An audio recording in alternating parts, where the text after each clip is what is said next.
Bienvenidos, bienvenidas y bienvenides. Ya está grabando, así que... Muy buenas tardes a todos y a todas.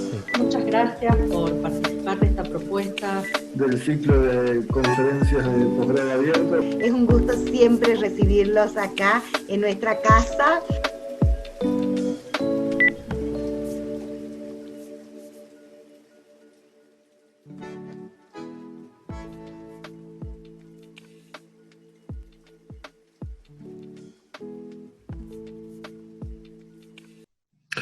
Bueno, buenas tardes a esta nueva sesión del ciclo de conferencias posgrado abierto, organizado por el Departamento de Posgrado de la Facultad de Humanidades de la Universidad Nacional de Salta, y con la alegría de tener hoy entre nosotros, participando de esta sesión, a María Clara Medina.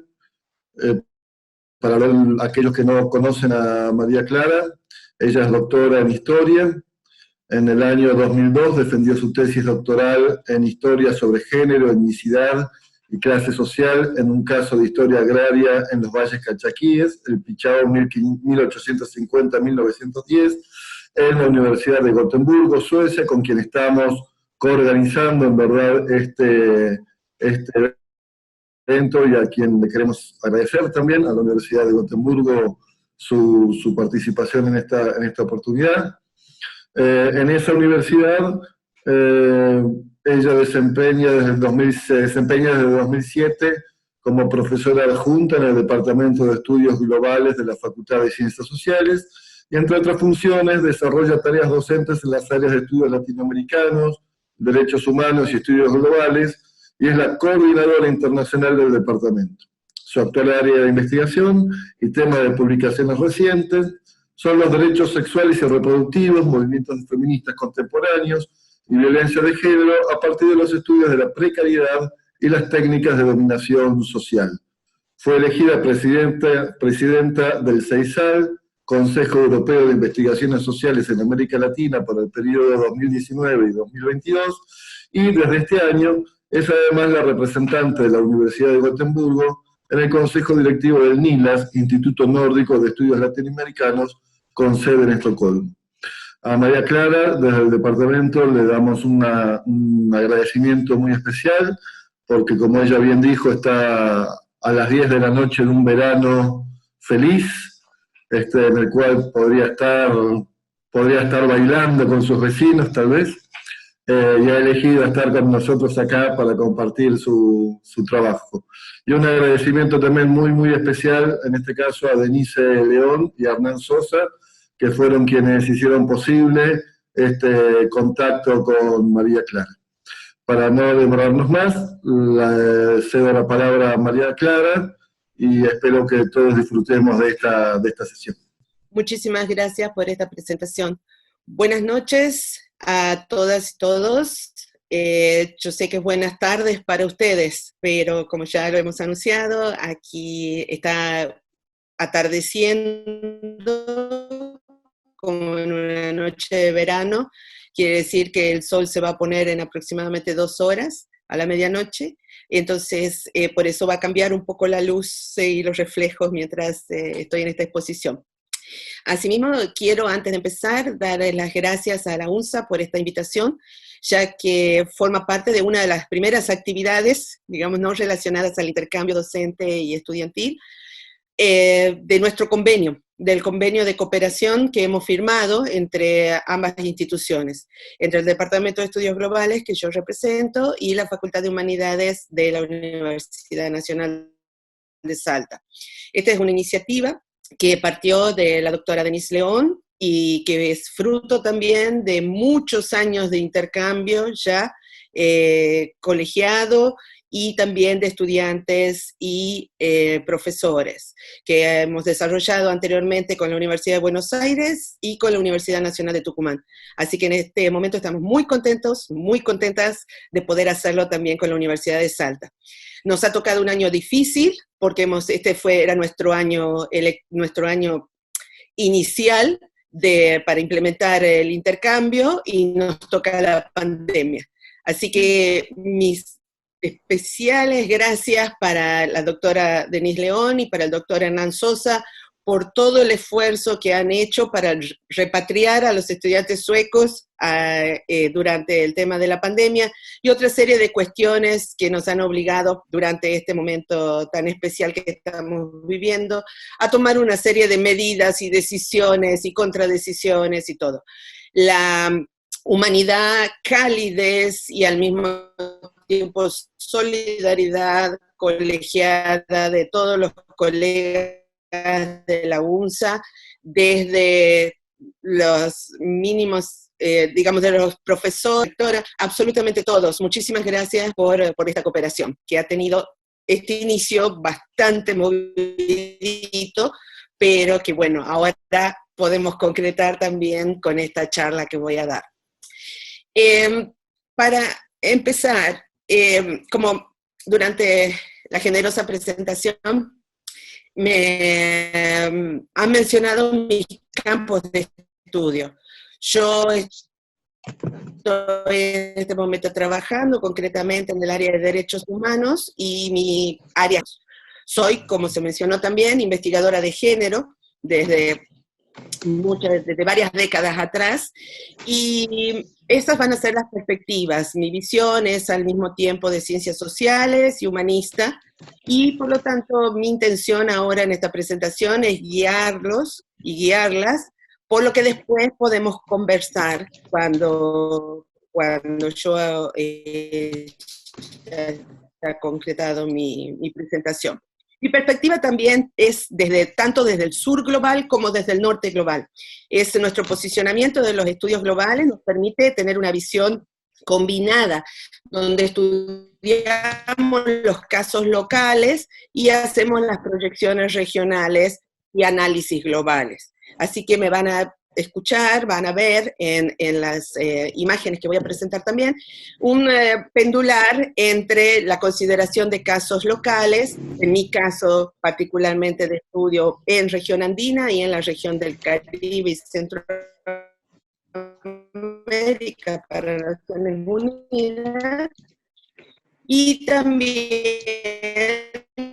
por supuesto, las proyecciones globales de este fenómeno que es global, provocada por el nuevo coronavirus, que empieza con un acto de desobediencia en lo que respecta al género del COVID-19, porque aunque la Real Academia Española determinó que es femenino, yo lo sigo diciendo en masculino. Así que, bueno, ahí si alguien protesta, si el COVID-19 protesta, bueno, eso lo veremos después. Una de las cuestiones, voy ahora a abrir el PowerPoint con las imágenes.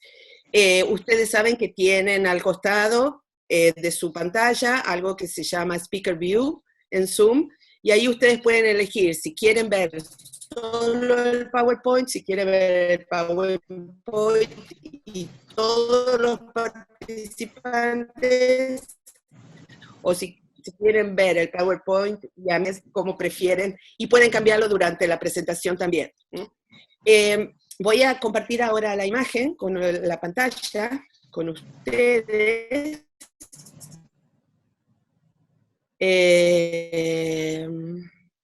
Si tan solo lo encuentro. A ver. Ahí va. ¿Me escuchan bien? Te escuchamos perfecto y ahí se ve la pantalla también. Perfecto. Muy bien. Sí, está todo bien, querida, está todo perfecto. Bueno, gracias, porque a mí se me puso la pantalla negra, así que yo no sé, no podía ver. Entonces, en primer lugar, para empezar, quisiera aclarar algo, porque hay colegas, perdón, hay alguien que está escribiendo y tiene el micrófono abierto, ¿podría por favor apagarlo? Gracias. El tema de la pandemia. ¿Por qué considerar la violencia de género como una pandemia?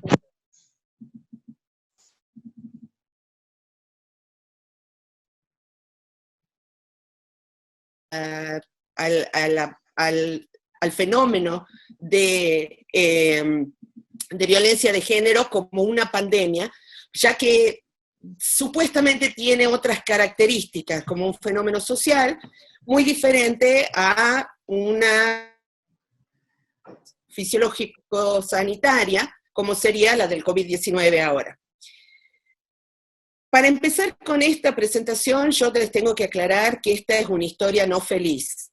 O sea, vamos a tocar temas y vamos a tocar data que no es agradable, que se relaciona con violencia y se relaciona con injusticia. Se habla ya de cómo estamos tratando de construir realidades para un mundo post-pandemia.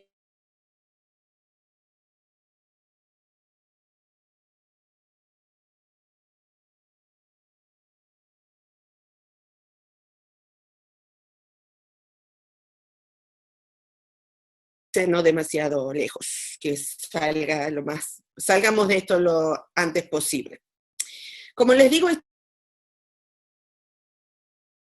y de las pandemias son historias de injusticia y sobre todo violencia de género y varios puntos en común. Tanto en la pandemia sanitaria, en la que la hicimos, como en lo que se trata violencia de género, no se puede evitar el sufrimiento, no es humano. Otra característica en común es que el enemigo es invisible. El enemigo por parte de un virus, que no lo vemos, pero sentimos su presencia. Y la violencia de género también se experimenta en gran parte de la población como una amenaza que siempre está acechando, igual que como sentimos el coronavirus en este momento. Por otra parte, también tenemos en común que ambas pandemias se van a desarrollar en espacios locales a partir de las desigualdades sociales preexistentes ya en cada una de las sociedades que analicemos. Esas desigualdades sociales que generan la precariedad de género, que generan también la violencia de género, y que de muchas maneras también la van a llegar a justificar, va a hacer que cada individuo, cada hombre y cada mujer experimente tanto la pandemia del COVID-19 como la violencia de género de manera muy importantes, pero al mismo tiempo muy difíciles, las políticas globales para el abordaje de ambas pandemias. Una colega inglesa, Helen Smith, nos hacía notar hace un tiempo atrás que grandes pensadores de la historia universal, es decir, de Europa, en primer lugar, del norte global, habían producido sus mejores en su casa en Inglaterra. Isaac Newton pudo desarrollar o se concentró para desarrollar su gran teoría de la óptica justamente por la situación de aislamiento, de confinamiento, la que estuvo obligado durante la peste también. Y esta colega, nuestra Helen Smith, nos hacía notar y decía, el confinamiento y a nosotras nos cuesta tanto sacar apenas un artículo, porque está comprobado ya por estudios académicos que somos las académicas y las intelectuales mucho menos productivas desde que comenzó la pandemia en el orden de publicaciones. Y Helen Smith llega a la conclusión y dicen, ni Shakespeare las tareas domésticas de la casa, ni tampoco tenían niños. Para ellos el teletrabajo, como lo llamaríamos ahora, era una tarea placentera, única y muy de concentración en la producción, en la creatividad. Esas condiciones desiguales de producción de los géneros son una marca muy importante también cuando hablamos del tema de la precariedad de género, que se genera en un espacio de violencia y que a la vez genera violencia. Discúlpenme, estoy tratando de...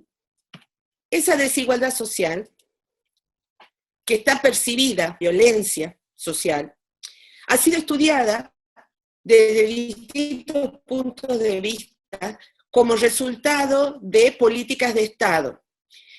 Desde la obra de Michel Foucault, a partir de sus primeros textos en los 50, pero sobre todo de sus textos de los años 60, nosotros tenemos el desarrollo de una teoría alrededor de cómo se construye una forma especial de poder a partir de las instituciones que él va a llamar el biopoder.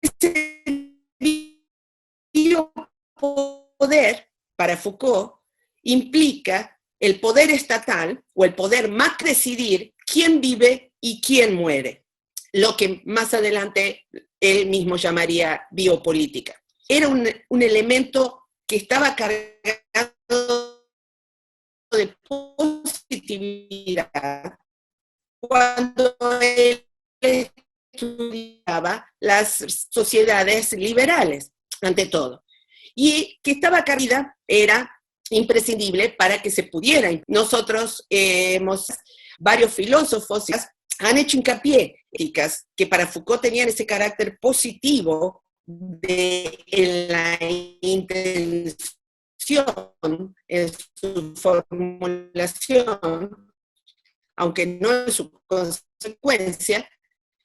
Esas vías políticas que para Foucault eran a favor de la muerte. La imagen de la desigualdad social como violencia, autores y autoras contemporáneos nos muestran un fenómeno muy particular, denotan un fenómeno particular, la deshumanización del otro. En situaciones de violencia, en situaciones de desigualdad violenta, dicen estos autores, el sufrimiento ajeno nos es indiferente. El sufrimiento ajeno, como un elemento propio de la humanización del otro, no existe como un factor a tener en cuenta a la hora de elaborar las nuevas vías políticas. Si ustedes se recuerdan, quizás en sus sociedades donde se encuentran en este momento hay también unos discursos más bien, algunos les llaman optimistas con respecto a la pandemia, otros les llamamos más negacionistas.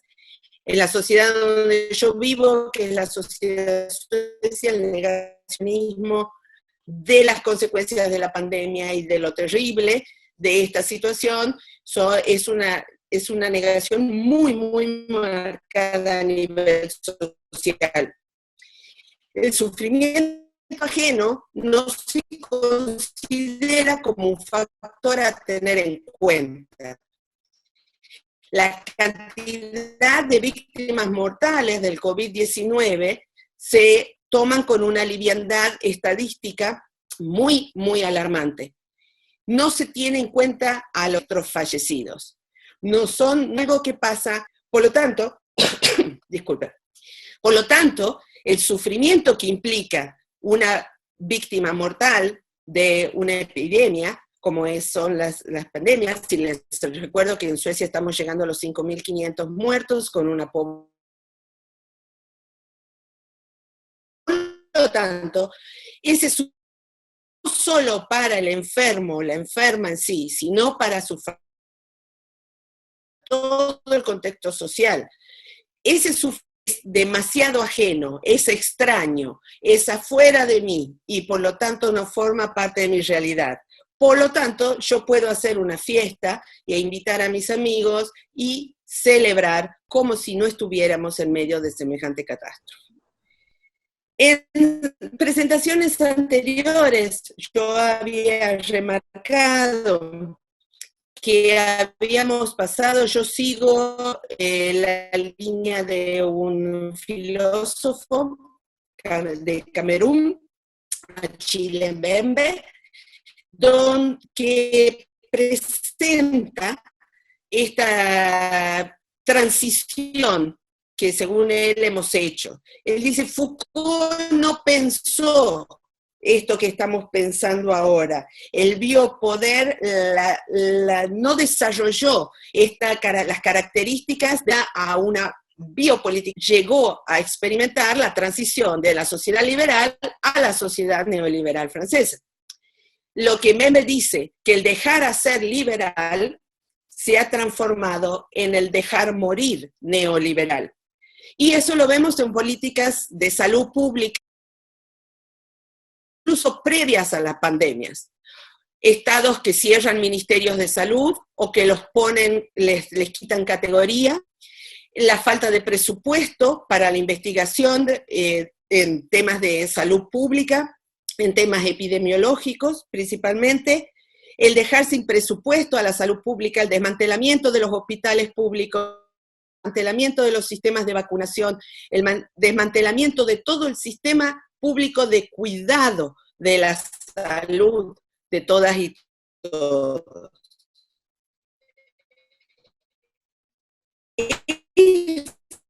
Esto va a decir Mbembe, nos lleva a una posición tanatológica, que en este caso, con el neoliberalismo, se transforma en una política de Estado. Para Mbembe, estas políticas van a ser necropolíticas. Y si ustedes analizan cómo diferentes países han abordado el tema del COVID-19 y cómo se desarrollan distintos tipos de planes de acción, de planes de manejo de la crisis, podemos ver claramente que hay una diferencia entre aquellos estados que llevan adelante una biopolítica, llevan adelante una política de abstención, de ausencia del Estado, que ven dado la necesidad del cuidado por parte del Estado a su población, sino que además se niega el carácter virulento de un virus, es decir, se está negando directamente la biología. El presidente de Sudáfrica, Ramaphosa, hace apenas 2 semanas atrás, tuvo una conferencia de prensa para hablar de la pandemia, como tienen todos los presidentes en este momento, con cierta regularidad, pero Ramaphosa dijo específicamente, mencionó y calificó como actos de inhumanidad o actos de deshumanización, como les guste traducirlo, pero no se estaba refiriendo a la pandemia del COVID-19, se estaba refiriendo a la ola de femicidios que estaban ocurriendo en el contexto de la pandemia, en el contexto del COVID-19 en Sudáfrica. De esta manera, el presidente de Sudáfrica es el primero en decir oficialmente, en reconocer a la violencia de género expresada en los femicidios como una necesidad de Estado. Muchos presidentes y presidentas han hablado sobre el tema. Las políticas de estados, de ninguno de los estados latinoamericanos, sin embargo, lo consideran un tema de urgencia. En el caso de nuestra definición de la violencia de género como precariedad, volvemos a insistir en el tema de sufrimiento invisible. Una autora que ha desarrollado muy bien el concepto de la vulnerabilidad o precariedad de los cuerpos en lo que hace al tema de violencia social, pero que incluye, por supuesto, la violencia de género, es Judith Butler. Para Judith Butler, la precariedad es una condición inducida, es decir, no es natural, es creada, es inducida, por la cual nosotros y nosotras quedamos expuestos y expuestas a la violencia y la exclusión. Y el riesgo y la intención de esa violencia que se ejerce sobre nosotros es desproveernos de nuestra condición de sujetos con capacidad de agencia humana. Es decir, dicho con otras palabras, la precariedad y la vulnerabilidad como condición humana crea una inseguridad ontológica, nos crea una situación de precariedad ontológica, dice Butler, por la cual ya no se nos reconoce como agentes de nuestra propia vida. Ya no somos sujetos de nuestra propia vida. ¿Sí? Esto quiere decir que no podemos cambiar tampoco. Al volverse la precariedad una situación, un elemento ontológico que hace a lo que hagamos a lo largo de nuestra vida, nuestra situación precaria nunca va a dejar de serlo, porque somos precarios, no es que estamos en una situación precaria. Un ejemplo que ella plantea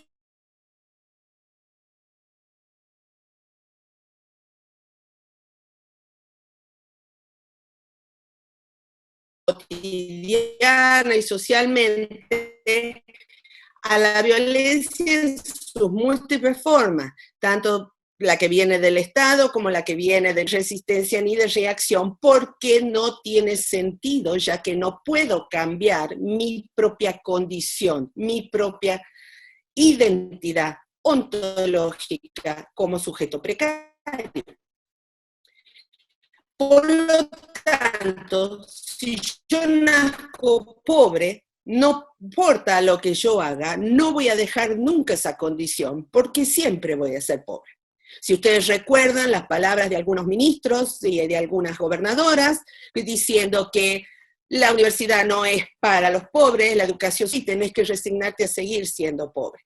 De la misma manera, escuchamos ese discurso, dice Butler, cuando nos dicen, perteneces a un grupo humano inferior o en tu condición de mujer, o en condición de sexualidades diversas.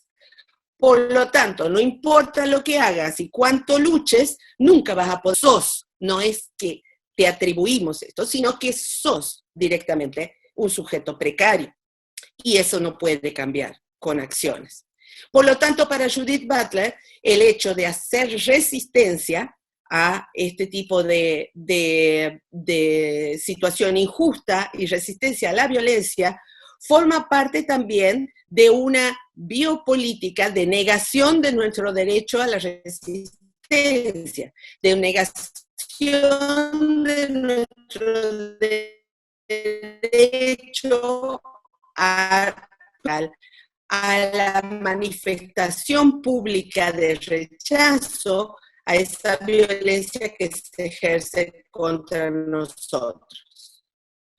Sobre todo, dice Butler, nos desproveen de nuestra capacidad de discusión de contra quién vamos a enfocar esa resistencia. Y eso, dice ella, nos pone, pero con cierta intención de acción, en una lucha permanente contra la violencia, institucionalizada tanto por parte del Estado como de distintas prácticas sociales en el país en el que estamos viviendo, o en la sociedad en la que nos estamos moviendo. Esta es una de las imágenes más completas y para mí hasta ahora una de las mejores en lo que respecta a cómo caracterizar violencia de género. La realiza Amnistía Internacional hace unos años atrás y se ha ido actualizando hasta llegar a este formato, donde se presenta la violencia de género como un iceberg, con una parte visible del iceberg de la violencia de género y una parte invisible que es aún más grande que la parte visible. En el tope del iceberg tenemos el asesinato, el femicidio. Luego vamos viendo que agresión física, violación, abuso sexual, amenazas, gritos, insultos, forma parte de la violencia de género visible, las formas explícitas en que se ejerce la violencia de género. Bajo la línea de flotación tenemos todas aquellas otras formas sutiles, algunas explícitas y otras muy sutiles, invisibles de la violencia de género.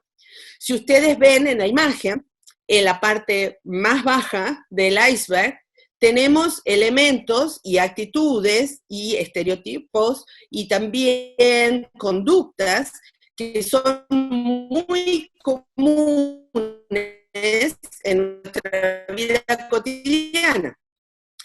La necesidad de control, la publicidad sexista a la que estamos expuestas y expuestos todo el tiempo, además de la publicidad sexista al invisible sujeto como interlocutor o interlocutor sexista, la anulación pública y privada del otro como un ser pensante, y todo eso que algunos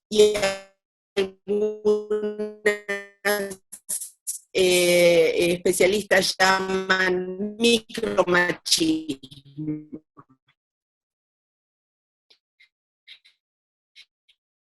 En mi caso, yo considero que no existe nada micro en el machismo, pero aceptemos esa terminología para marcar esos pequeños actos y económica. Todas esas formas de violencia de género contribuyen a crear un espacio de inseguridad para los sujetos vulnerados, para los sujetos en situación de precariedad, en este caso, las niñas, jóvenes y mujeres. Las prácticas sociales violentas no van a empezar con un asesinato, ni siquiera van a empezar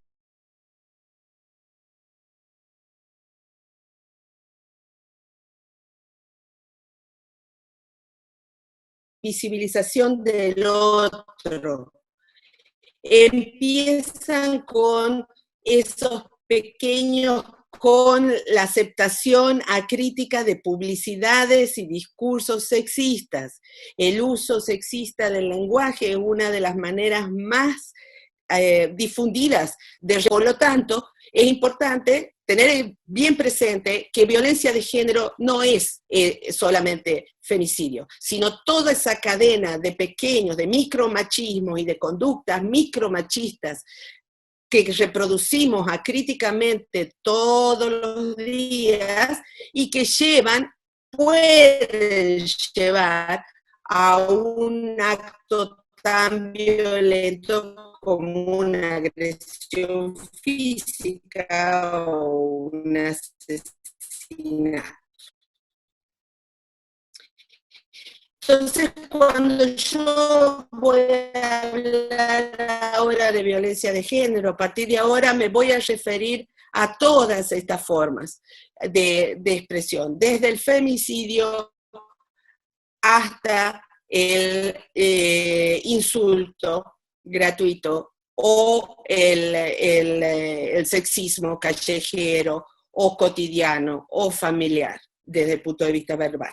Atrás, el Fondo de Nación Mundial de la Población 2020 llega a la conclusión, el UNFPA, este Fondo de Naciones Unidas, ha hecho siempre estudios demográficos y estudios de población desde hace por lo menos un par de décadas, pero es solamente en los últimos años que ha incorporado la perspectiva de género, y les estoy contando, está disponible en la página de Naciones Unidas, en la página de este organismo, para revisarlo y para ver la data original también que proviene de cada uno de los países latinoamericanos al respecto. Llega a la conclusión el informe que cada mujer en el planeta, durante su vida, va a sufrir humanos fundamentales por el solo hecho de ser mujer. El promedio de cuántos derechos humanos fundamentales son 19. Por Naciones Unidas ascienden a 32. O sea que en un solo sujeto tenemos 19 violaciones como promedio. Por supuesto que en algunos países se dan más y en otros un poquito menos, pero no demasiado menos. Esto quiere decir que una mujer es permanentemente un sujeto vulnerado en sus derechos humanos fundamentales. Quizás yo debería haber empezado esta charla pidiendo que todos nos pusiéramos de acuerdo en una cosa. Años atrás yo no necesitaba preguntar a ninguna audiencia porque todos y todas y todes estábamos de acuerdo.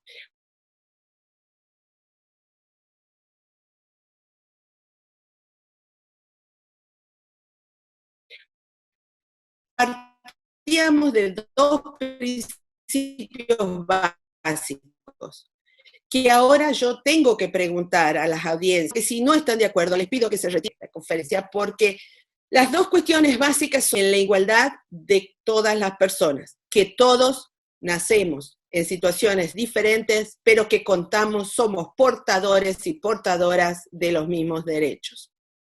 Esto es un cambio en las políticas de derechos humanos de los últimos 20 años, donde ya no somos sujetos a los que los estados nos otorgan derechos, sino en el nuevo paradigma de derechos humanos, y los estados nos deben, no. En el caso de las mujeres, por ejemplo, se menciona que el Estado argentino le dio el derecho a voto a la mujer en un determinado año, pero si reescribiéramos la historia ahora, diríamos que el Estado argentino reconoció los derechos electorales de las mujeres a partir de ese mismo año. Entonces, lo que estamos viendo en este informe de Naciones Unidas es que hay un reconocimiento ya fáctico de las violaciones a los derechos humanos fundamentales de las mujeres. Y por eso el segundo principio en el que yo siempre pido que estemos todos de acuerdo es que las mujeres somos seres humanos. Punto. Eso quiere decir que tenemos los mismos derechos que el resto de los seres, de que en los últimos tiempos yo he tenido que retomar esa pregunta y no dar por supuesto que todo el mundo está de acuerdo. Con el avance del neoconservadurismo y sobre todo de la extrema derecha, con el avance de ideologías antiderechos, tenemos la situación donde se le niega a las mujeres la capacidad, se le niega a las mujeres su ser portadoras de esos mismos derechos fundamentales que el resto de la humanidad. En eso. Disculpen. Lo que estamos viendo en esta situación de ahora de pandemia del COVID-19 es que con o sin cuarentena, la violencia de género no ha decrecido. Es decir, no importan los modelos que asuman los estados para combatir o manejar esta crisis sanitaria, en lo que hace a violencia de género tenemos una situación cada vez más alarmante. 3 meses han pasado y ya hemos hecho el análisis de los estudios de género, ya hemos hecho el análisis de cuáles han sido los cambios y cuál ha sido la situación hasta el momento. El Estado es responsable de nuestro cuidado, por ejemplo, en situaciones de pandemia. Ya he mencionado el caso de estados que optan por la necropolítica, es decir, no cuidar a su población. Inglaterra ha sido uno de los casos, de los primeros casos, Estados Unidos lo está haciendo, Brasil también lo es. Otros estados optan por distintos modelos para el cuidado de su población. En ninguno de los casos, en ningún país del mundo afectado por el COVID-19 ha decrecido el índice de violencia de género durante estos 3 meses. Y vamos a ver también por qué. ¿Qué pasaba antes de la pandemia en nuestro continente?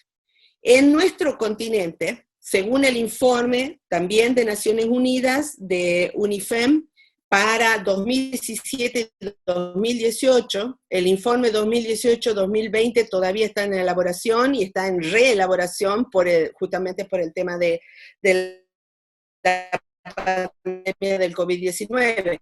Entonces, usemos como base el informe anual del 2017-2018 de Naciones Unidas, que menciona específicamente para el tema de violencia de género, que Latinoamérica es la zona del mundo más letal para mujeres, que en Latinoamérica es la zona, una zona formalmente no en guerra, donde más mujeres mueren por año. Esto se tuvo en cuenta para realizar estos territorios que sí están en guerra, como por ejemplo, y en Siria, por supuesto, la situación de la crisis en Siria, y de la guerra y los bombardeos europeos sobre Siria. Entonces, teniendo en cuenta, o sea, en Latinoamérica mueren más mujeres en periodos de paz que en todas esas regiones que se encuentran bajo conflicto bélico.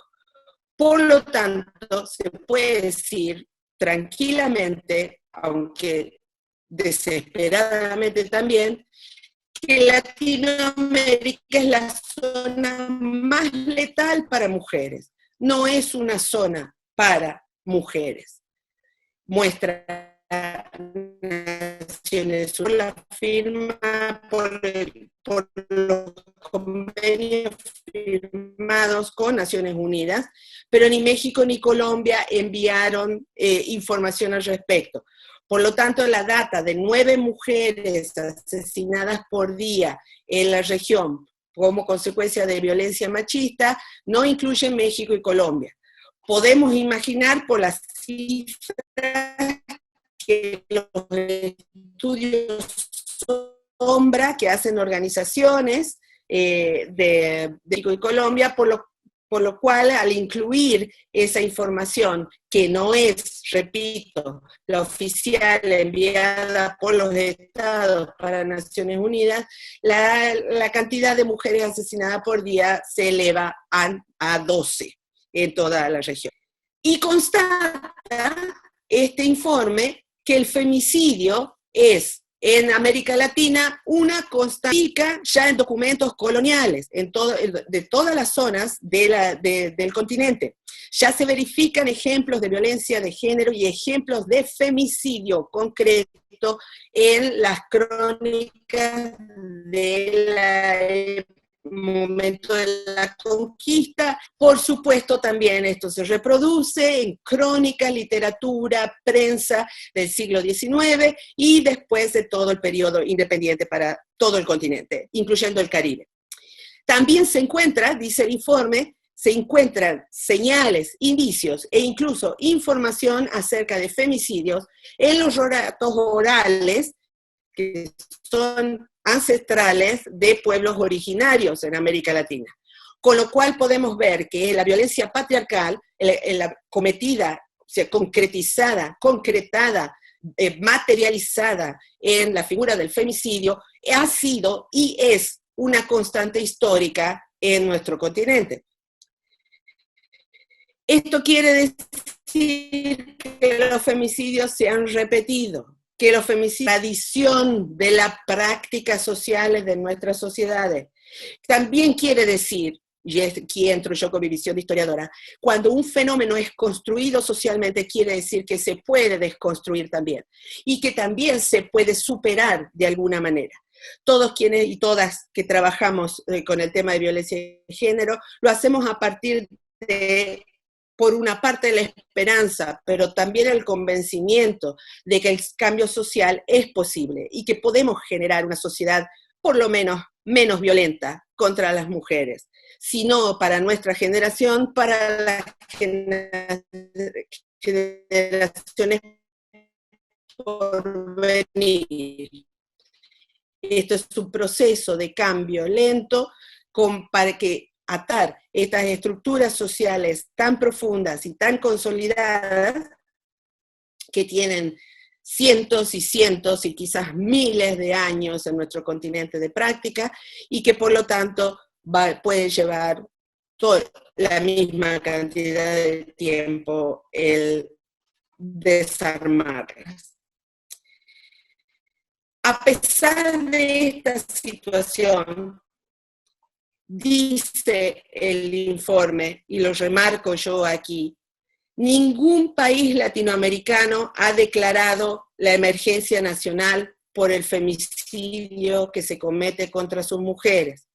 A pesar de las cifras, entre 2008 y 2014 femicidios, cada 30 horas para el área de derechos humanos y para el área de políticas de derechos humanos, de género y diversidades sexuales.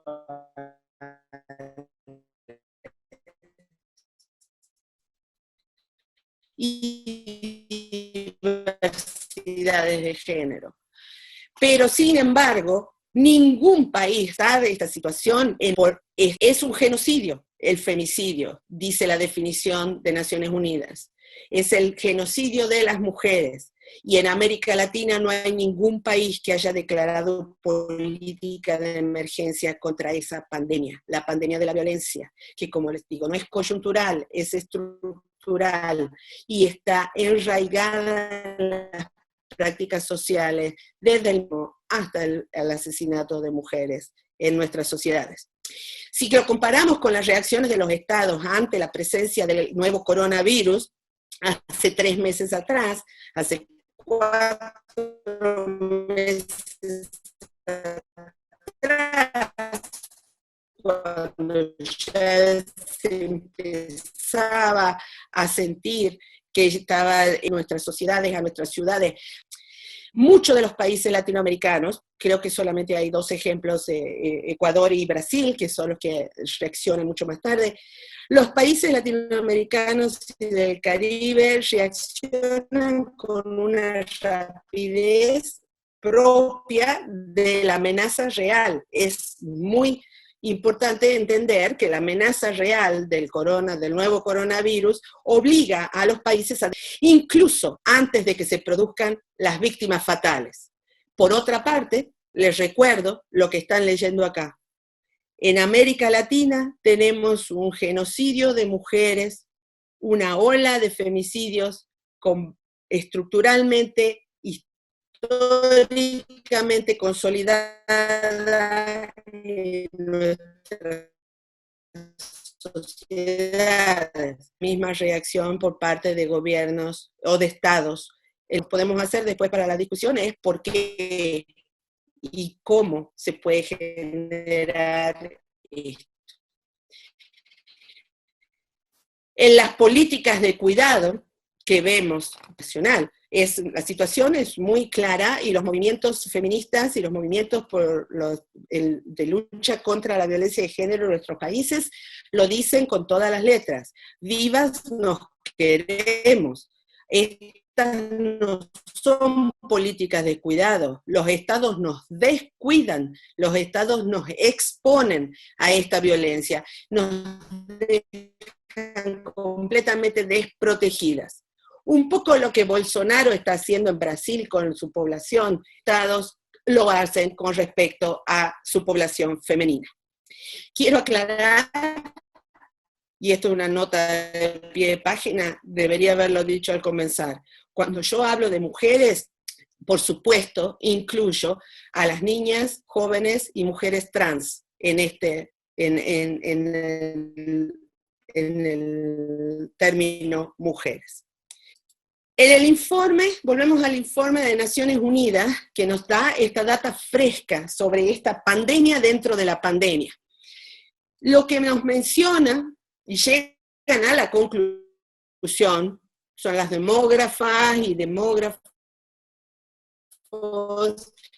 y los especialistas en geografía humana y en desarrollo social, de que ellos establecen, basados de mujeres nacidas en lo que va de los últimos 100 años, y las mujeres nacidas en los últimos 50 años en el planeta, llegan a la conclusión que al mundo hoy le faltan 142.600.000 mujeres debido a la violencia de género.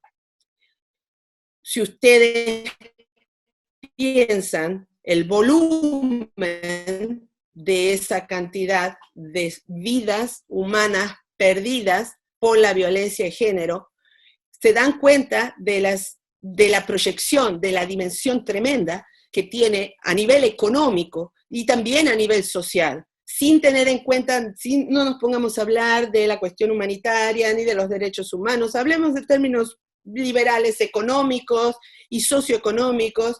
142.600.000 mujeres perdidas, vidas perdidas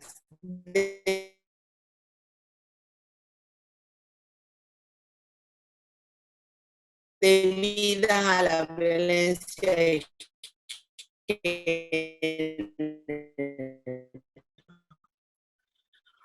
Si lo planteáramos debido, por ejemplo, al coronavirus, entonces un Estado reacciona y dice, no, tenemos que cuidar a esa parte de la población, ¿cómo prevenimos para que no mueran tantas? ¿Y cómo hemos perdido tantas en el camino?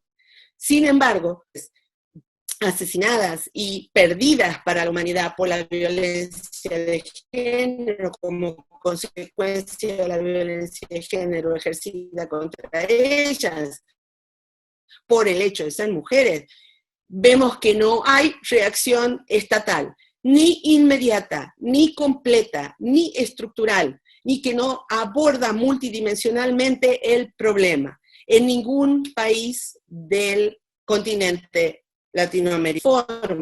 Está la mutilación de Centroamérica y llamados de honor, las mujeres que son asesinadas porque han violado las reglas de comportamiento femenino dentro de la familia, o asesinadas por sus compañeros, por sus parejas o familiares en directa relación porque han mancillado el buen honor de la familia. Esto incluye también los atentados contra las identidades diversas, sobre todo en la comunidad LGBTQ+, y también va a completar la mención de cánceres femeninos, como el cáncer de cuello de útero o el cáncer de mama, por ejemplo, que son dos causales de mortalidad femenina en América Latina. De la mortalidad materno-infantil también está incluido en este informe, como falta de políticas estatales o deficientes políticas estatales de cuidado de las mujeres y su salud. También se considera ahora como parte de violencia de género el no proveer de sistemas de cuidado, de prevención bajo el concepto de violencia de género. La realización de matrimonios infantiles, es decir, todos los menores y las menores de 16 años obligados a casarse o a conformar pareja con adultos y adultas, que llevan a la violación infantil, por supuesto, y al el trágico fenómeno de embarazo infantil. también es violencia de género. La carencia de una educación sexual integrada y la carencia de políticas para el acceso de la población a métodos anticonceptivos eficaces, forman parte de este deficiente cuidado de las mujeres en el mundo, pero en América Latina especialmente. La persistencia de prácticas de aborto ilegal e inseguro, criminalizado en la mayoría de los países latinoamericanos, así como por sexo, cuando se produce en algunas sociedades la práctica de aborto para solamente hijos varones. El tráfico de personas, tanto niños, adolescentes como adultos, también forman parte de violencia de género en este informe. Y la violencia intrafamiliar, que anteriormente se llamaba violencia doméstica,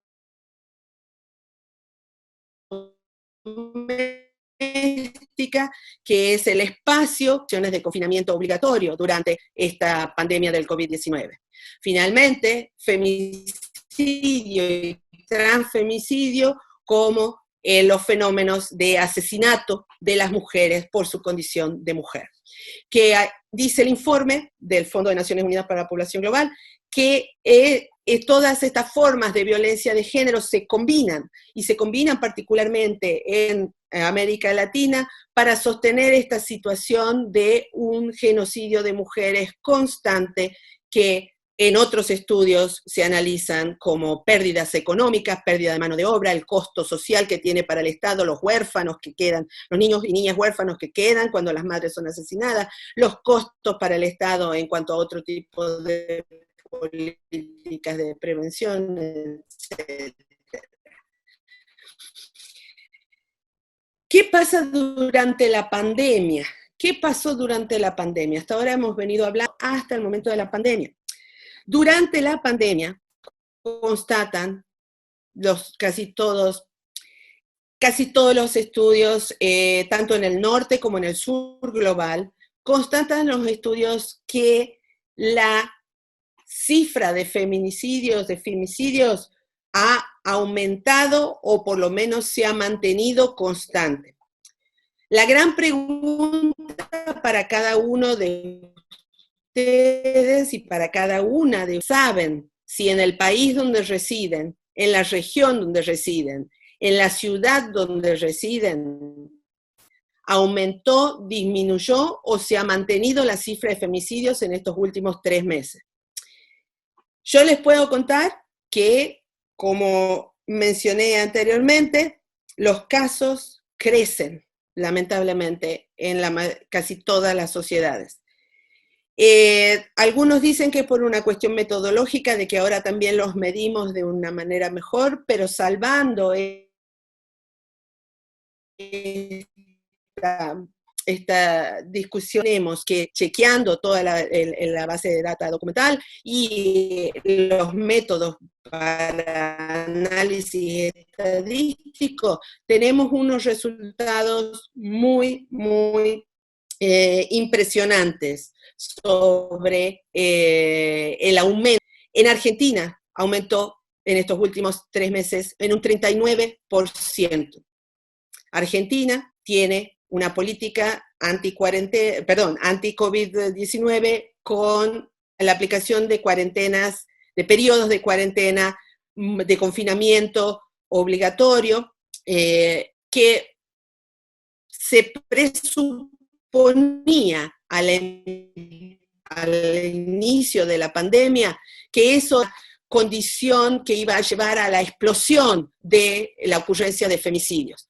Porque si las mujeres vulneradas, las mujeres en situación de precariedad de género, con situaciones de violencia intrafamiliar, al ser obligadas a convivir y a enclaustrarse con su agresor o sus agresores, entonces se volvían aún más vulnerables. Esto fue la especulación teórica antes del inicio de la pandemia.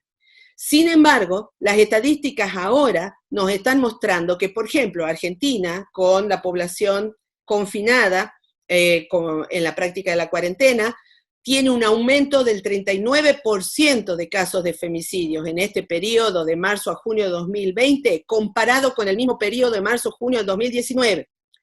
En el caso de Brasil, que no tiene cuarentena ni tiene ningún tipo de política de prevención, e incluso el presidente ha prohibido el uso de barbijos y de tapabocas en lugares públicos. O sea, todo lo opuesto, tenemos un aumento de femicidios del 49%. Es decir, donde no hay una situación de confinamiento, donde no hay una situación de aislamiento social obligatorio, igual crecen los femicidios que se cometen durante este mismo periodo comparado con este periodo en el año pasado. Si tomamos el caso de, por ejemplo, la sociedad donde yo vivo, la sociedad sueca, donde ya supongo que todos y todas habrán seguido los debates porque somos el caso clave para comparar con los otros casos, con los otros programas y planes de manejo de la crisis sanitaria, ya que aquí en Suecia no existen restricciones, nunca se establecieron restricciones.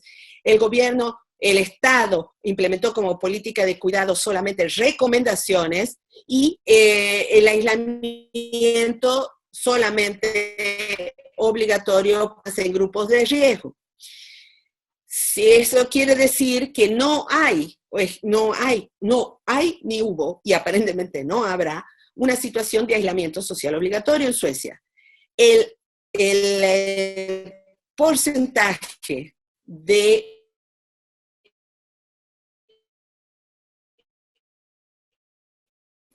femicidios de este año, entre marzo y junio, y 2% de los femicidios. Entonces, Argentina, con cuarentena y aislamiento, 39% más.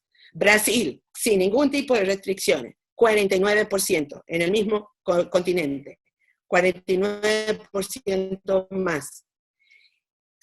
Suecia, con recomendaciones y confiando en la obediencia y responsabilidad de cada uno de los ciudadanos, con un 22%. La Unión Europea, con distintas políticas implementadas en distintos países, ahora la mayoría de los países liberalizando el aislamiento social obligatorio, pero durante este periodo, marzo y junio, un aumento del 28% en la cantidad de la cifra de femicidios cometidos en toda la región de la Unión Europea. ¿Esto qué nos está mostrando? Nos está mostrando que es una constante y que lo que habíamos lo que habíamos pensado, imaginado, especulado al principio, de que iba a ser una situación mucho más grave en aquellas sociedades donde se implementaba el aislamiento social obligatorio, la cuarentena estricta, el toque de queda, el aislamiento social, y que las sociedades donde estas políticas no se implementaban y donde existían solamente recomendaciones o directamente ningún tipo de política de cuidado basada en el aislamiento, ha quedado comprobado que no teníamos razón. Nuestra especulación y nuestra proyección no se verificó en los hechos. Esto quiere decir que el femicidio, no importa si estás en cuarentena o no, no importa si estás confinado o no, no importa la política de cuidado o de descuido o de no cuidado o la necropolítica que aplique el Estado. El femicidio se mantiene no solo constante como fenómeno durante la pandemia del COVID-19. Las amenazas concretas que hemos visto en este caso, que se sufre durante este periodo de marzo y junio, hemos dicho, no hay que subestimarlo, no nos sirve como variable para explicar las diferencias entre las sociedades con cuarentena o sin cuarentena, ya lo expliqué, porque no hay esa diferencia. Hay un aumento de violencia doméstica, hay un aumento de violencia intrafamiliar y que tiene que ver en muchos casos con el confinamiento obligatorio con los agresores, pero no necesariamente solo con eso. Tenemos un aumento de la precariedad laboral femenina también durante estos 3 meses. Según la Organización Internacional del Trabajo, en el primer mes de la pandemia, desaparecieron 310.000 puestos de trabajo de mujeres en el continente. Es decir, aún la situación laboral femenina precarizada se transforma todavía en aún más precaria con la desaparición de estas fuentes de trabajo como consecuencia de la pandemia del COVID-19. Sobre todo esto afecta a mujeres jóvenes en América Latina. La Organización Internacional del Trabajo tiene un informe reciente, publicado a mediados de junio, con la evaluación y la comparación entre la situación en marzo y la situación en mayo, en este caso, y que se mantiene como tendencia, es la gran conclusión, el aumento de la precariedad laboral femenina, sobre todo las mujeres jóvenes. Hay una falta de acceso a servicios sociales específicos, por darle prioridad al acceso a los servicios sociales y a los servicios sanitarios por la pandemia del COVID-19. Nuestros servicios sociales específicos, que son servicios que hacen al cuidado de la maternidad, al cuidado de la tercera edad, pero también al cuidado de las mujeres que viven solas, de las mujeres solteras o en pareja, pero que tienen independencia en la habitación, es decir, que viven solas. Entonces hay un descuido por parte de los estados que hace que no se tenga acceso a estos servicios sociales específicos y que las políticas crisis del COVID-19, pero se desjuntó todas las políticas de género y el otorgamiento de servicios sociales específicos ya determinados para mujeres que en este momento no se están implementando. Hay estudios en España en este momento donde también están pasando por una situación similar a la de los países latinoamericanos al respecto. La dificultad de las mujeres en el acceso a servicios de salud específicos. Ya he mencionado el tema del descuido de los cánceres femeninos. La dificultad para todos quienes en este momento se encuentren en un grupo de riesgo porque tienen una enfermedad crónica, sobreninas o claramente femeninas, cáncer de mama, cáncer de cuello uterino,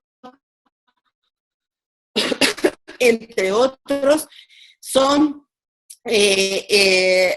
han visto afectadas durante estos 3 meses, tratamientos de acceder a los diagnósticos. La salud prevé que saber un incremento de los casos porque no hubo acceso a esos servicios de salud específicos de diagnóstico y tratamiento temprano durante estos meses de la pandemia. Afecta, por supuesto, especialmente a las mujeres. Constata también la Organización Mundial de Salud la proliferación de embarazos no deseados en países de renta baja y mediana, es decir, en los países, sobre todo del sur global, donde se producen embarazos no deseados. Esto, combinado a la falta de políticas de aborto legal y seguro y libre, no lleva a la persistencia de embarazos no deseados. La Organización Mundial de la Salud, en conjunto con UNIFEM, calcula que va a haber aproximadamente unos 70.000 embarazos por lo menos en los próximos, desde marzo a septiembre de este año, lo cual obviamente es sumamente grave para distintas políticas sociales que no se están implementando en nuestros países. Por otra parte, ejercida contra las mujeres y ejercida contra la comunidad LGBTQ+. Tenemos los crímenes de odio, los crímenes que combinan racismo con sexismo, los crímenes que combinan xenofobia con sexismo, y los que combinan clasismo con racismo, con sexismo. Tenemos también, obviamente, como forma de más explícita de manifestación de la violencia de género durante la pandemia y como amenaza constante la posibilidad de ser víctima de femicidio. Durante esta combinación de las dos pandemias, si me permiten llamarlo así, ha habido campañas nacionales y locales que muestran la relación o que hacen hincapié en la situación extrema de precariedad de mujeres por la violencia de género durante la pandemia del COVID-19. La pregunta con estas campañas que están en marcha, algunas ya han sido cambiadas, otras han sido no implementadas, simplemente presentadas como proyecto de ley, otras han sido presentadas como proyecto de ley, pero no implementadas, no reglamentadas, y sobre todo no se les ha otorgado presupuesto, porque los presupuestos el tema de violencia de género relacionado al COVID-19 es un tema secundario al lado de las otras políticas públicas de prevención y de tratamiento de la pandemia concreta, del coronavirus. Entonces la pregunta que uno se hace cuando ve los distintos afiches y los distintos anuncios de las campañas es: ¿a quién están dirigidas estas campañas de violencia de género? ¿Están dirigidas a la sociedad? ¿A las mujeres? ¿Están tendencia general de mostrar estas campañas cuando ven los afiches? Yo he tomado acá, he seleccionado de distintas campañas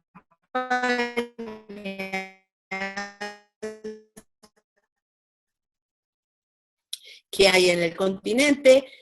Ustedes ven ahí, me parece un magnífico ejemplo de cómo no hay que comunicar, porque si usted habla de ese intríngulis chingulis, de la guía de actuación para mujeres que estén sufriendo violencia de género en situación de permanencia domiciliaria, que trabajo en temas de género, violencia de género durante de la pandemia del COVID-19, ese mensaje es para ella. Entonces, ¿qué pasa con la comunicación de la pandemia dentro de la pandemia? Las campañas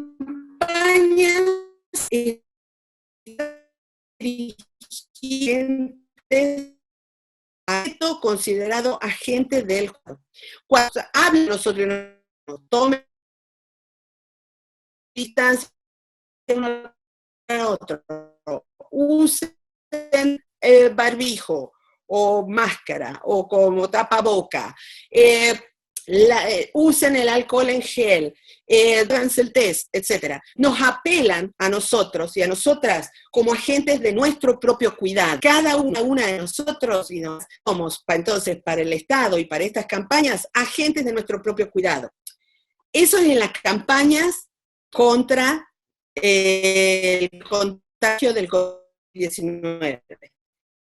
En las campañas que estamos viendo en pantalla de COVID-19 más violencia de género, se dirigen principalmente y mayoritariamente a las víctimas, apelando a las víctimas también como agentes de su propio cuidado, pero no apelan a la sociedad que las rodea. Si una mujer se encuentra en una situación de violencia de género, por ejemplo, intrafamiliar, esa mujer se encuentra inmersa en un círculo vicioso del que para poder salir necesita no solo que le digan durante la pandemia, porque las mujeres sometidas a situaciones de violencia son sujetos precarizados, diría Butler, a quienes les ha sido negada esa capacidad de agencia. Es decir, ya no cuentan con una autoestima, con una confianza en su propia capacidad de cambiar su vida. Un afiche como estos no se lo va a otorgar. Es por eso que estas campañas son muy efectivas cuando se trata de visibilizar la violencia intradoméstica, pero en realidad idas en este momento, porque no hay necesidad de contención. Cuando nosotros nos dicen mantengan la distancia, no tosan sobre el otro, lávense las manos, usen el barbijo, nos están diciendo cuídate para cuidarnos. Nos cuidamos entre nosotros. Cuando ponemos estos carteles, cuando ponemos estos anuncios como los que ustedes están viendo, estamos diciendo, pero no estamos apelando al todo social como contención, como apoyo para decir, todas las sociedades en esta situación de precariedad ha sido negada. Una excepción, tengo que mencionarlo porque justo me lo comentó una colega hoy, una excepción es una campaña de la ciudad de Rosario, en Argentina, que cuando empezó en marzo, enunció diciendo vamos a todos concentrarnos en las unidades barriales, las compras se hacen en el barrio, los desplazamientos son todos dentro del barrio, los contactos sociales, pocos o nada, pero se producen dentro del espacio social, del barrio en sí. Y en Rosario la campaña era, si escuchás gritos en los de tu vecino, reacciona de esta manera. Es decir, la campaña, la ciudad de Rosario, que fue llevada adelante por la Secretaría de Derechos Humanos, apelaba no a la mujer que estaba siendo violentada, no a la mujer en situación de precariedad, sino al contexto social a su alrededor, que ante los síntomas e indicios de la pandemia. ¿Qué pasa? Ya vamos finalizando. ¿Qué pasa con las tensiones de género que pueden brindarse, que pueden aparecer o que están apareciendo? ¿Cuáles son los desafíos ahora, el mundo post-pandemia COVID-19, noción de cuidado, y cuáles son las vulnerabilidades, las precariedades de género que nos va a tocar afrontar, analizar y esperemos eliminar? Ya que tenemos supuestamente la oportunidad de conformar una nueva normalidad, ¿qué tipo de sociedad es la que queremos construir? ¿Y cuáles son esas tensiones de género que queremos abordar? ¿Cuáles son los desafíos? Una de las grandes preguntas que han surgido en durante este periodo de pandemia del COVID-19 es la pregunta de ¿qué es más eficiente en este caso? Aplicar la lógica policial, y aquí nos ponemos Foucaultianos con el tema de la normativa y el castigo cuando violamos la norma, el tema de norma contra castigo, el tema de ley contra disciplinamiento, o necesitamos y podemos implementar una nueva ética del cuidado. Esta nueva ética que, como diría Butler, contempla la reconstrucción ontológica de todas las mujeres como ya no inferiores a reaccionar o que deben aceptar su destino y que no deben hacer protestas ni mucho ruido, porque ese es su destino, es su situación ontológica de subordinación. La lógica policial, que le llama también Bembe, es la que algunos están llamando el autoritarismo de algunos estados al momento de implementar las biopolíticas ahora para salir de la pandemia del COVID-19. Pero es decir, nos obligan, si no hay un castigo, hay una penalización, si me acerco a otra persona, si toso encima de alguien o si violo la cuarentena. ¿Qué pasa con la nueva ética del cuidado? ¿Qué pasa, por ejemplo, en la sociedad donde yo vivo, donde está basado en una ética del cuidado del ciudadano por el ciudadano mismo?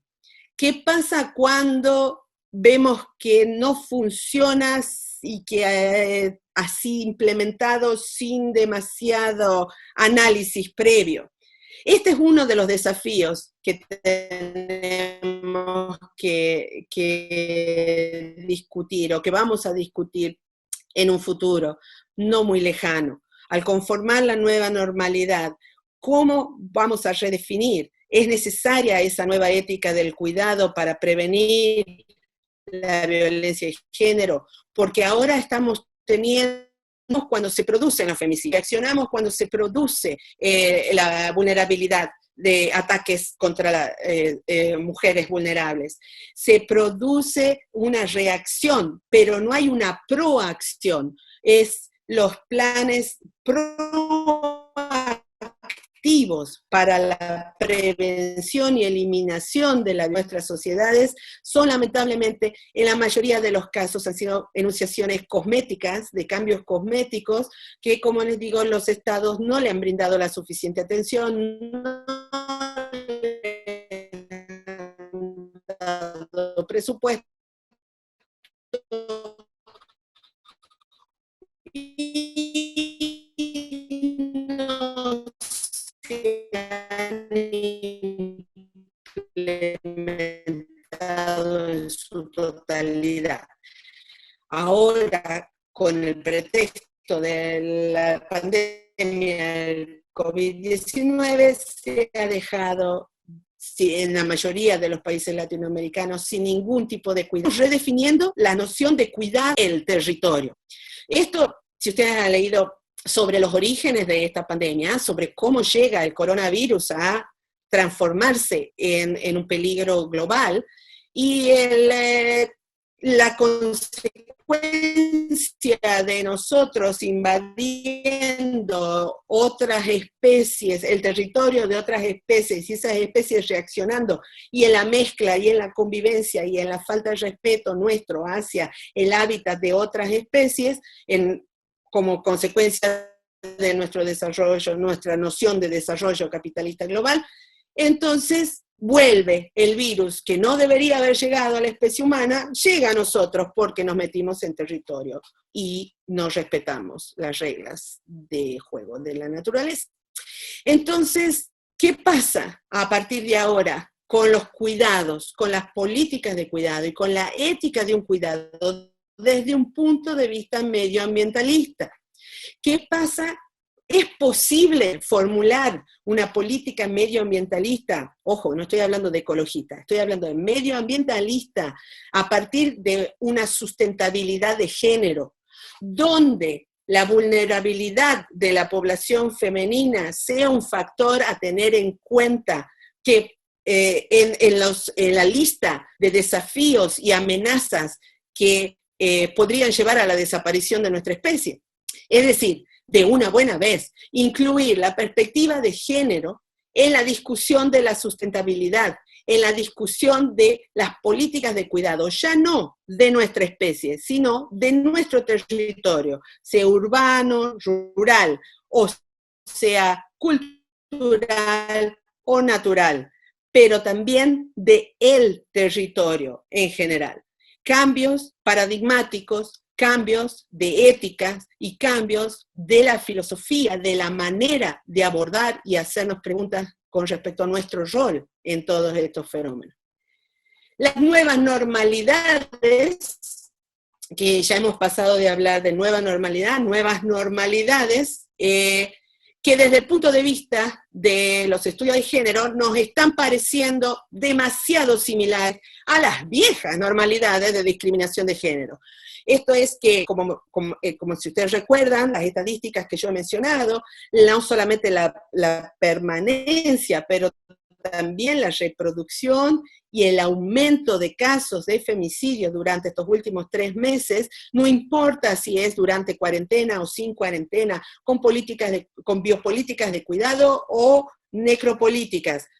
Ese fenómeno se parece cómo podemos construir una nueva normalidad sin estos aspectos nocivos de la vieja normalidad. Si es justamente la vieja normalidad, dice un meme por ahí, es la vieja normalidad la que nos ha llevado a esta situación de crisis en la que estamos ahora. Entonces, ese es un desafío, el de plantear las nuevas normalidades sin que reproduzcan la discriminación de género de nuestra situación anterior o actual.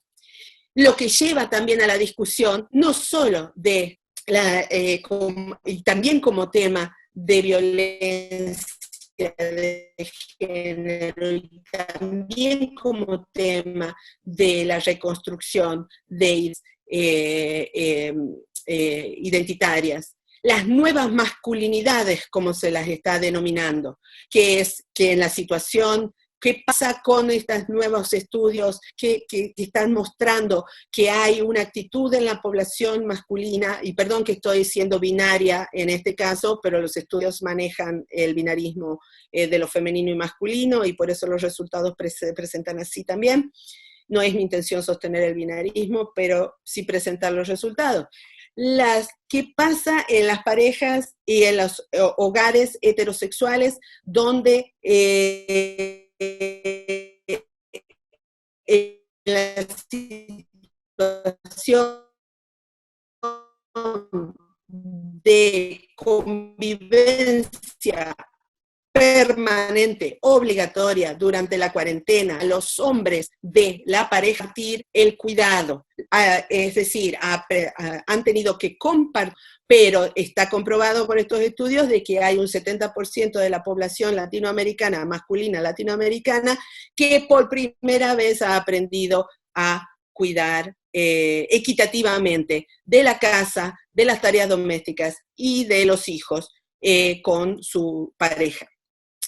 Entonces, estos nuevos roles, estos roles son solamente transitorios, es solamente algo durante la pandemia y después volvemos a la vieja normalidad. Esto completa un poco el tema anterior. Sea un poco la incidencia de violencia, esto va a provocar cambios sociales verdaderos, o es solamente una situación. Estas son las grandes preguntas que quedan la pandemia dentro de la pandemia. Judith Butler había mencionado en su trabajo sobre precariedad la noción de una vida vivible como un derecho básico fundamental. Nosotros que estamos o que venimos de la región andina, estamos bastante familiarizados y familiarizadas con la noción del buen vivir. Bueno, la noción de Judith Butler de la vida vivible es la vida sin sufrimientos, la vida sin amenaza, es decir, que esté regida por solidaridad social. Esto, dice Butler, solamente es posible si cada uno asume su responsabilidad. El vivir sin sufrimiento no es un objetivo personal solamente, es también el que el sufrimiento del otro me afecta a mí y por lo tanto debo trabajar para que nadie sufra, para que la vida vivible sea para todas y todos. Por lo tanto, es responsabilidad de todas y todos. Cada uno de los agentes es al mostrar, al visibilizar esta situación urgente, esta situación muy grave de esta pandemia dentro de la pandemia, y que es una pandemia de origen estructural, que se sostiene desde hace siglos en nuestro continente, y que no está considerada como una pandemia en sí, no, en todo caso, no de la misma que, y no de la misma, no, con el mismo carácter urgente que una pandemia sanitaria, perdón, una crisis sanitaria como la de COVID-19. ¿Qué es lo que estamos diciendo acá? Yo siempre me gusta usar la imagen de decir, todos hemos aprendido, todos y todas hemos aprendido la importancia de lavarnos las manos para evitar el contagio del coronavirus. Eso que las abuelas nos repetían todo el tiempo, anda, lávate las manos, y todo lo demás, resultó ser la salvación de mucha gente a la hora de mantenerse sin virus. Lavarse las manos es una de las nociones básicas, es una de las normas básicas que tenemos. Tenemos que lavarnos las manos para evitar el contagio de COVID-19. No tenemos que lavarnos las manos ante el sufrimiento del otro y de la otra. Cuando seamos testigos, denunciemos violencia de género. Cuando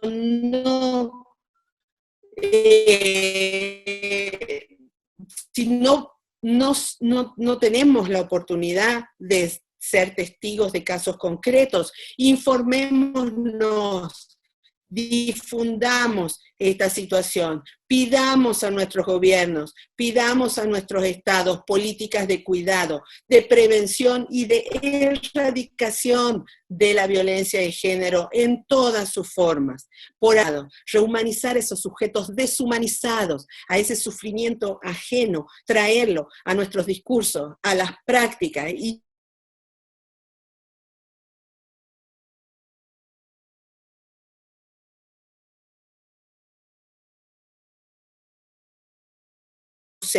estamos esperando por la vacuna contra el COVID-19 y todos ansiando que llegue ese momento. Quizás esto, al rehumanizar los sujetos precarizados, al luchar, trabajar, pensar, escribir, actuar para hacer la vida de cada uno y de cada una más vivible, quizás así podamos empezar a hablar de tantas niñas, de tantas jóvenes. ¿Hola?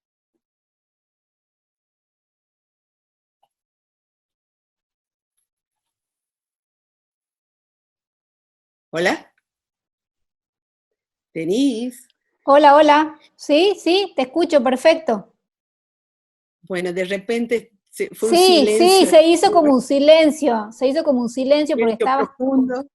Sí, es que estaba justo terminando y a mí se me ralentizó el sonido. Ah, bueno, perdón. No, por favor. Sí, eso. Bueno, queremos darle un aplauso enorme a la profe María Clara y agradecerle por esta charla esclarecedora, la verdad que súper interesante, puntillosa, ordenada, como suele ser ella. Y lo único es que nos hemos extendido un poquito sobre el tiempo que teníamos previsto, así que vamos a tratar de darle lugar a algunas preguntas, si les parece. Les pido por favor que si tienen dudas, comentarios, preguntas que le quieran hacer a la profesora, las pongan por el chat, así yo las leo por aquí y le damos de vuelta la palabra. Denise, quizás sea buena idea juntar varias preguntas que tengan que ver con lo mismo para tratar de... Sí, claro. Bueno, aquí por lo pronto tengo dos relacionadas, te voy comentando. Hernán pregunta si te parece posible pensar la Resistencia como una agencia de carácter feminista, y él lo relaciona con los registros artísticos, está pensando en el cine de Lucrecia Martel, de Albertina Carri, o de Paz Encina, si lo ves como elementos de esa posible agencia femenina, ¿no? Y también si se puede pensar esa agencia de resistencia dentro del marco de la pandemia que estamos viviendo.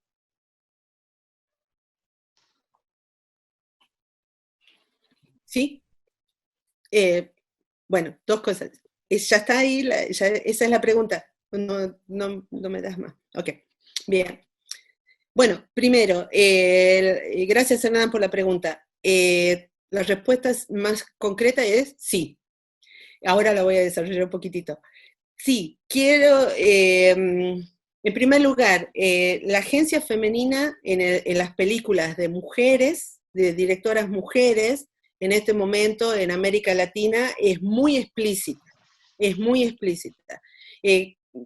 puede ser una consecuencia, no quiero hacer una lectura sociológica fácil, digamos, de esto, pero en este momento lo que estamos viendo es que casi todas las mujeres, las directoras de cine, en primer lugar, guionistas, las que hacen adaptaciones de libros, incluso las fotógrafas del cine latinoamericano en este momento, tienen una perspectiva feminista en lo que hacen, directa, explícita. En muchos de los casos hay la utilización del género testimonial, ¿no? Es decir, cuento la historia de mi infancia con mi papá, con mi mamá, o la historia de cuando iba al colegio, o el testimonio de mi amiga, etcétera, etcétera, como una manera de recuperar, creo yo, los relatos, ¿no? Estos relatos de la supervivencia en la precariedad, ¿no?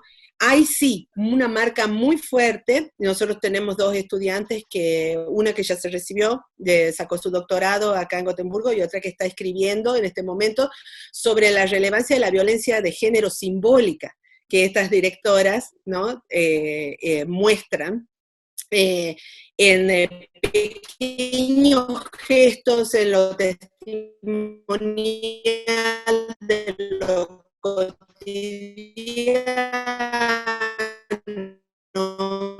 ¿no? Y una violencia de género, ¿no? ¿no? Y mucho en lo psicológico también. Está ubicada en el momento de la conquista, o está ubicada en Salta en 1980, o está ubicada en un Buenos Aires futurista, ¿no? En el año 3000. La línea sí es de resistencia, el carácter feminista es de resistencia, siempre. El carácter feminista es emancipatorio. Esa es la diferencia fundamental entre hacer estudios de mujeres y hacer estudios de género, ¿no? Los estudios de género siempre son feministas porque tienen esa intención de cambiar la realidad social. Los estudios de mujeres son importantes, no estoy diciendo que no, son importantes porque nos dan toda la data de la situación de vulnerabilidad de las mujeres a lo largo de la historia, en las sociedades ahora. Necesitamos esa data para poder dar el otro paso, irnos hacia los estudios de género que son feministas, porque tienen como objetivo la justicia de género, cambiar, emancipar, revertir la situación de injusticia en una situación de justicia para todos los géneros.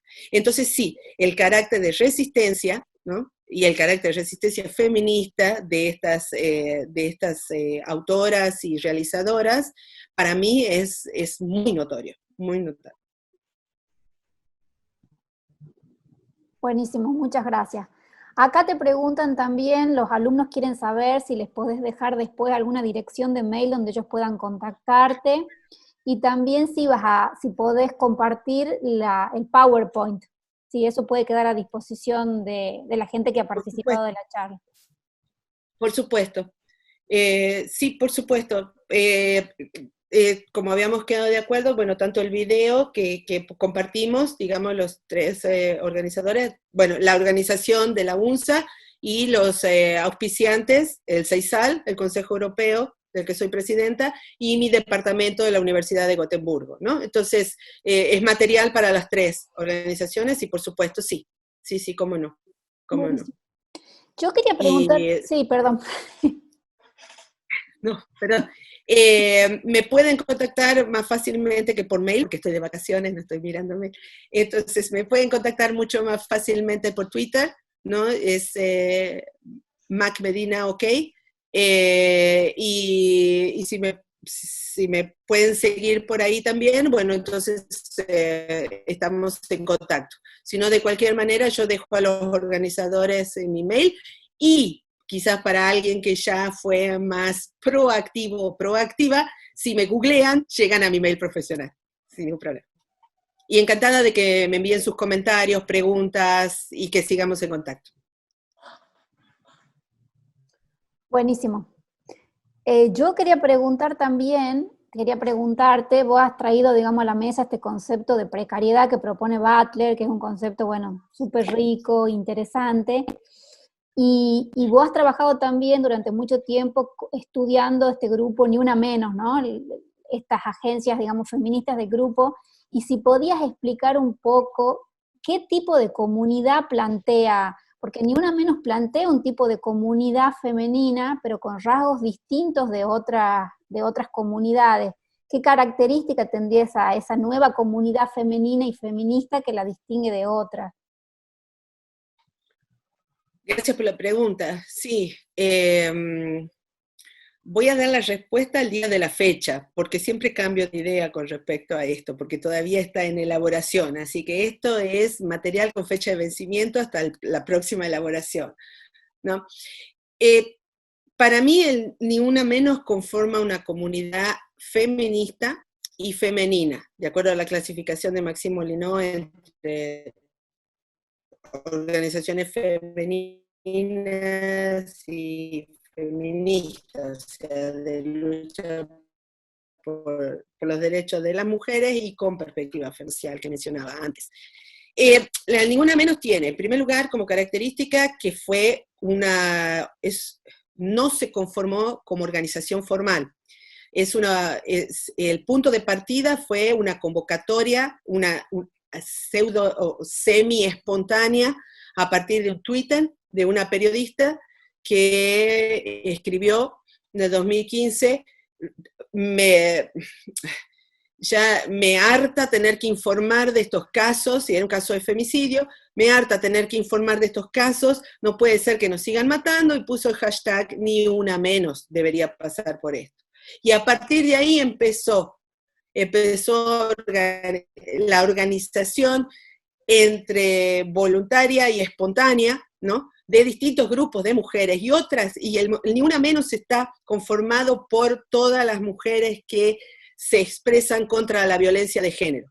Hay feministas, hay no feministas en el grupo. Hay un objetivo concreto, que es el de la lucha contra el femicidio, ¿no? Entonces es una de este tipo de movimientos sociales que se llaman movimientos de una causa, ¿no? Es decir, que tienen solamente esa causa.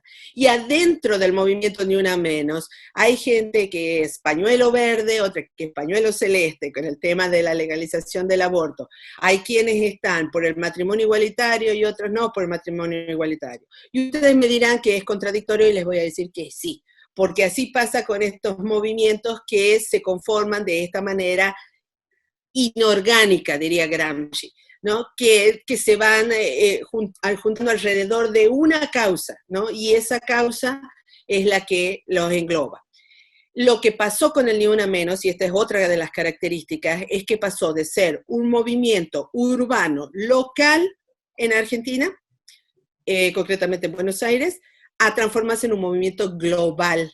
O sea, no solamente latinoamericano, sino a nivel global. Cuando en los textos que ustedes pueden encontrar míos en la red, cuando me googlean, donde yo he escrito sobre esto, yo he reaccionado bastante fuerte contra la tendencia de los medios europeos de presentar al Ni Una Menos como una consecuencia del Me Too, ¿no? Originado en Hollywood, en Estados Unidos y muy propio de Norteamérica. Yo sentí sobre mí la responsabilidad de escribir la historia del feminismo latinoamericano, de los movimientos de mujeres latinoamericanos, para decir, no, además no coincidían las fechas, o sea, el Me Too llegó 2 años después que el Ni Una Menos. Entonces le dije, no es el precedente es al revés. O sea, el movimiento del Ni Una Menos ya tenía un impacto en el sur global, e incluso en sectores del norte global, mucho antes de que el Me Too tomara una repercusión mediática. Entonces, mi interés no era decir quién estuvo primero, ni por competir quién era el autor de la idea, pero sí para revalorizar el caldo de cultivo que es América Latina, de todas estas iniciativas, de todas estas propuestas, de la creatividad puesta al servicio de la resistencia, de la lucha contra la precariedad, de la lucha contra la violencia de género. Es decir, no necesitamos que un artista de Hollywood nos diga que tenemos que protestar contra esto. No, tenemos la realidad local y el Ni Una Menos tuvo, y esa es la tercera característica, tuvo la capacidad de poder comunicar la causa, la lucha, la resistencia en un lenguaje universal que apeló a distintos grupos sociales bajo una misma consigna, y que era viva nos queremos, ni una menos. Entonces, eso demostró también cuán globalizado estaba el fenómeno de femicidio, ¿no? Porque si no, en todas las sociedades surgieron movimientos y mujeres que se adhirieron a la Ni Una Menos, justamente por decir, a nosotras también nos pasa, a nosotros también nos están matando, entonces vamos todas juntas, ¿no? Y luego vino el tema del pañuelazo, luego vinieron una serie de cuestiones donde los y las artistas tuvieron un rol fundamental. Esa es la cuarta característica del Ni Una Menos, que lo distingue de otros movimientos sociales de resistencia de los últimos 20 años, para mí, que es la incorporación del arte, ¿no? Que es recuperar la tradición también argentina en los 70, en los 60 y en los 70, de la resistencia, ¿no? Acompañando el cordobazo, acompañando el tucumanazo, ¿no? Y acompañando otros movimientos de resistencia con la producción artística, brindándole el arte, brindándole la palabra, brindándole la poesía, brindándole la imagen, ¿no? Para la iconografía, para que se difundiera, se popularizara, ¿no? La resistencia del movimiento. Y el Ni Una Menos vuelve a esa tradición, ¿no? Entonces está la poesía del Ni Una Menos, está el cine del Ni Una Menos, está la representación gráfica del Ni Una Menos, ¿no? Con artistas de distintas partes contribuyendo a la grafía de esto. La figura icónica de la nena levantando la mano con el pañuelo dibujada por Liniers, por ejemplo, ¿no? Se ha transformado en un icono global. Yo me he encontrado con colegas japoneses y japonesas, ¿no? Que no sabían que el origen de esa figura era argentino, ¿no? Entonces yo tuve que contarles de dónde venía y quién era Liniers y cuál había sido la historia, porque ellos lo estaban usando, ¿no? En la comunidad de Kioto, la resistencia contra violencia de género, la estaban usando y usaban el hashtag Ni Una Menos también para esto. Y quinto, pero no último, pero bueno, que va en ese orden, el uso de redes sociales, ¿no? O sea, el Ni Una Menos es uno de los primeros movimientos sociales contemporáneos que surge dentro de redes sociales y que además se reproduce y crece y encuentra su sentido, debate, etcétera, fundamentalmente en Twitter, pero también más tarde en Instagram y hasta cierto punto también en Facebook. O sea, el uso de la incorporación, digamos, en la lucha feminista argentina, urbana, la incorporación de las nuevas generaciones con su dominio de estos modos de comunicación, le da un dinamismo al Ni Una Menos que no habíamos visto en otros movimientos feministas anteriores. Buenísimo, muchas gracias. No sé si hacemos una última pregunta o ya sería oportuno, debe estar cansada María Clara, si no sería oportuno ir cerrando. A ver, una última, si alguien más quiere. Yo estoy despierta, ya pasé al otro día. Así Ya que está, en pie hasta mañana, pobre. vamos hasta mañana. A ver. Bueno, acá hay una más. Dice, vos estuviste hablando de la ética del cuidado, ¿no? Si la pensás, digamos, dentro del horizonte Foucaultiano del sí mismo, y si es así, ¿cómo esa ética del cuidado implicaría una ruptura con las tradiciones modernas del derecho? Y si sería necesario entonces repensar la categoría de derecho a partir de esta noción de una ética del cuidado. Ustedes tienen tiempo para quedarse toda la noche hablando, ¿no? Porque esta pregunta... Perdón. La pregunta la hice yo y podés no responderla. No me ofendo para nada, Retiro la moción. No, sí me interesa. Yo te la contesto así muy, muy concretamente. Sí modificaría. O sea, una nueva, pero replantear por una nueva ética del cuidado a partir de esta noción de rehumanizar, ¿no? Los sujetos, la noción ontológica del sujeto precarizado, sí va a obligar a redefinir el sujeto de derecho, ¿no? En el Estado, digamos, positivista liberal, en el derecho positivista liberal, está basado en la noción individual, ¿no? Del cuidado, del autocuidado, la posesión de los derechos, etc. Esto, una nueva ética del cuidado tomada a partir, yo diría, inspirada en Foucault, pero no basada en Foucault, ¿no? Inspirada en Foucault, pero sobre todo en los autores que vienen después, que hacen la revisión de Foucault. Estoy pensando en Agamben, estoy pensando en la misma Butler, ¿no? Estoy pensando en Zizek, ¿no? También, o sea, en la revisión del pensamiento moderno contemporáneo, de lo legal contemporáneo, basado con la base positivista, como te digo, racional positivista, hacia un pensamiento más colectivo, más de solidaridad, más de revalorización de lo humano como humano en relación, ¿no? Como diría Agamben. O sea, más de humano en relación, no de el sujeto positivo. Y por lo tanto la relación de ese sujeto en su estado, no como dador de derechos, sino como ejecutor y reconociendo los derechos de la población y responsable de las políticas de cuidado. Entonces creo que cambia la noción de política en el derecho, ¿no? Cambiaría, digamos, en ese caso. Bueno, muy bien. A mí no me gusta la expresión cerrar, porque me parece que este tipo de conferencias y de diálogos no cierran, sino que abren. Entonces no digo que vamos a cerrar el espacio, sino que queda abierto para próximos encuentros, queda abierto para lecturas, queda abierto para más diálogo. Y bueno, agradecerte nuevamente, María Clara, por esta charla. La verdad que nos quedamos pensando un montón de cosas, hemos aprendido un montón. Bueno, una ventanita en medio del encierro. Muchas gracias a todos por asistir, por sumarse, por la paciencia.